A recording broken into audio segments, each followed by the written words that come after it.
Okay, so isang mabilis na review lang para sa isa na namang portable party speaker ng Tronsmart. Ang bagong Tronsmart Bang Max na sa pangalan pa lang, pangmalakasan na talaga. Maganda na naman yung packaging ng Tronsmart dito. Actually, lagi naman, kahit pa sa mga dating speakers nila na na-review ko before. Pagdating sa inclusions and accessories, meron tayong 3.5mm audio cable, warranty card, user's manual, sound pulse card, isang charger, at meron na rin kasamang isang wired microphone. So yes, ibig sabihin lang, pwedeng-pwede natin itong magamit pang karaoke. Now, pag-usapan na muna natin yung design. Kamukhang-kamukha lang din naman siya ng ibang mga Tronsmart Bang speakers, pero dahil nga ito yung Max version, ito rin yung pinakamalaki. Same style pa rin, pahaba, tapos may handle sa taas. At pagdating sa build quality, hindi pa talaga ako dinidisappoint ng Tronsmart. Lahat ng speakers na pinareview nila sa akin before, solid yung build quality. Kahit yung mga plastic parts, mapapansin natin good quality materials. At speaking of materials, sabihin ko na rin, unlike sa ibang mga speakers nila na natest natin before, hindi metal na speaker grills ang ginamit nila dito. Mesh fabric yung nilagay nila, na sa totoo lang, mas premium ang dating at hindi ako sure pagdating sa durability, pero tingin ko ay matibay din. Kasi parang katulad niyan yung mga materials na ginagamit sa mga mamahaling office chairs na tumatagal talaga sa atin ng maraming taon. Also, may IPX6 water resistance tayo ngayon, mas mataas kumpara sa Halo 200 na nireview natin last time na may IPX4 lang. So dito sa Bang Max, magiging mas kampante tayo kung sakaling gagamitin natin to malapit sa mga pool or sa mga beach.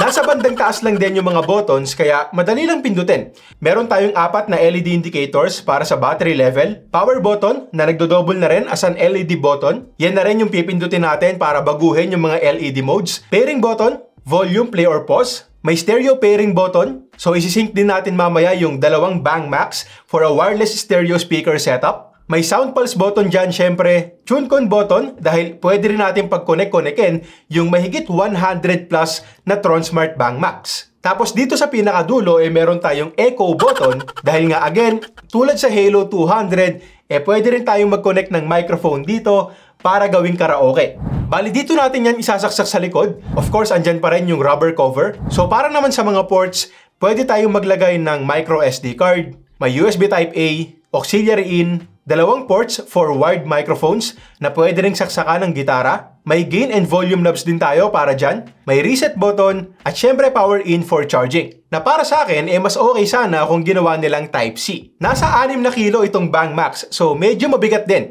At sa totoo lang, kung portability ang pag-uusapan, mas gusto ko yung patayong style ng Halo 200. Mas less kasi yung kakainin ng space sa mga tables or sa kung anumang pagpapatungan natin. Now, ang pinaka-pinagmamalaki at ang panlaban naman nitong Tronsmart Bang Max ay yung loudness at yung sound quality. Hanggang 130 watts yung output at andyan pa rin yung 3-way sound system natin na may dalawang woofers, dalawang mid-tweeters at dalawang tweeters. At para sa mga average consumers tulad ko, amazing na talaga yung tunog nito, lalo na para sa isang portable party speaker. In terms of loudness, hindi ko talaga may isasagad yung volume kasi makakabulabog talaga ako ng kapitbahay. Sobrang lakas, so kahit na gamitin sa labas, siguradong dinig na dinig pa rin. Tapos in terms of sound quality, again, not an audiophile pero malinis yung tunog, klaro, detailed para sa isang portable party speaker, and punchy na rin talaga yung bass this time. Punchy to the point na ramdam na rin yung yanig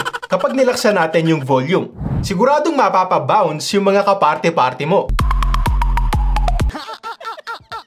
Lalo pa syempre nung sinubukan ko na yung stereo speaker setup ng dalawang Bang Max. Sobrang solid din nung ginawa kong left and right channels yung dalawa.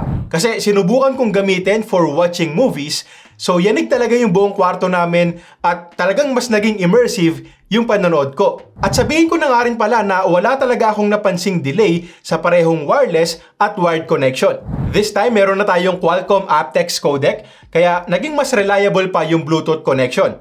At eto yung sample para magka-idea kayo. Cause I'ma live life for the fight, yeah, I'm here to get it. I got drive, got sight, always have a vision. I don't lie at night, I be in my feelings. I'ma be fine, need time, and I'll soon be winning. At kung sakaling hindi ka pa kontento dyan at may hinahanap ka talagang timpla ng tunog, meron din tong equalizer sa mobile application. May 5 presets silang nilagay dyan na pwede rin nating i-customize depende sa gusto natin. Okay, so ito naman yung sound quality ng wired microphone na included dito sa TronSmart Bang Max. May 4 na echo levels din tayo dito na pwedeng i-adjust gamit tong echo button. Ito yung level 1, test mic. Ito yung level 2, test mic. Level 3, mic test. At ito naman, kapag naka-off yung echo. 3 levels lang pala. Sige na, seryoso na! Yung mismong build quality ng mic, okay naman. Mukhang hindi rin naman sirain. Though hindi ko pa mako-confirm syempre dahil kailangan ko pa itong gamitin ng mas matagal. Pero ang nagustuhan ko, magaan lang to. Which is good kung 5 oras kang kakanta kasi hindi ka talaga mangangalay. Pagdating naman sa battery and charging, meron tong 18,000 mAh cell. Sobrang laki, so up to 24 hours yung playtime na pinapangako sa atin ng TronSmart at 50% volume at syempre dapat naka-off yung LED. Tulad sa ibang mga TronSmart speakers, pwede rin natin itong gawing power bank, though hindi ganun kalakas yung power output. Tapos yung charging time naman natin ay around 5 hours. Medyo matagal, pero considering na pwede natin itong magamit ng isang buong araw ng tuloy-tuloy, hindi na talaga para magreklamo pa. Now, balikan lang natin saglit yung mobile application bago natin pag-usapan yung pricing and conclusion. Available tong application nila sa parehong Android and iOS at kapag connected na yung speaker, eto na yung interface. Andyan yung battery level, volume adjustment, play next and pause, equalizer yung nasa next tab. Again, pwede nating i-customize yan. Tapos dito naman sa third tab, makikita natin yung karamihan sa mga extra settings like play modes, stereo pairing, at pati na rin yung LED modes. Maliwanag talaga yung mga LEDs na yan. Ang ganda ring tignan kasi diffuse talaga. So, swabing tignan yung mga animations. Ang problema nga lang, syempre nasa gilid yan. So, hindi rin natin makikita kapag nakaharap yung speaker. Okay, so available na itong TronSmart Bang Max sa parehong Shopee at Lazada. 9,999 pesos ang SRP. Pero madalas naman silang naka-promo, kaya pwede na lang natin itong makuha for just 8,999 pesos. Kasama na yung wired microphone. Now, maganda ba siya para sa 9K na price? Yes, pero depende pa rin. Halos magkasing presyo lang kasi to at yung nireview natin last time na TronSmart Halo 200. At parehong magandang speakers yung mga yan. Yun nga lang, kung usapang kantahan or karaoke features, mas may re-recommend ko yung Halo 200 dahil wireless yung mga microphones doon. Yes, may mga disadvantages din naman ang mga wireless mics. Like, for example, dapat lagi kang may AA battery para gumana. Pero sa Halo 200 kasi, pwede rin naman tayong gumamit ng mga wired microphones. So, meron tayong option na gumamit ng wired at wireless mics. Samantalang dito sa Bang Max, wired microphone lang talaga ang pwede. Ngayon, kung hindi ka naman talaga masyadong mahilig sa karaoke at more on sound trip at sayawan ka sa party, dyan naman mas babagay itong TronSmart Bang Max. Dahil highlights talaga dito yung parehong loudness and sound quality. At ibang klase rin yung 24 hours na battery life, even at 50%.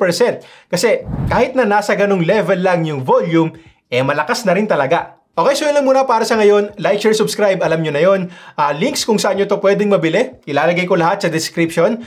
Kung gusto mong panoorin yung review ko sa Halo 200, click mo lang to. At kung hinahanap mo naman ang perfect phone para sa'yo, check na makakatulong to.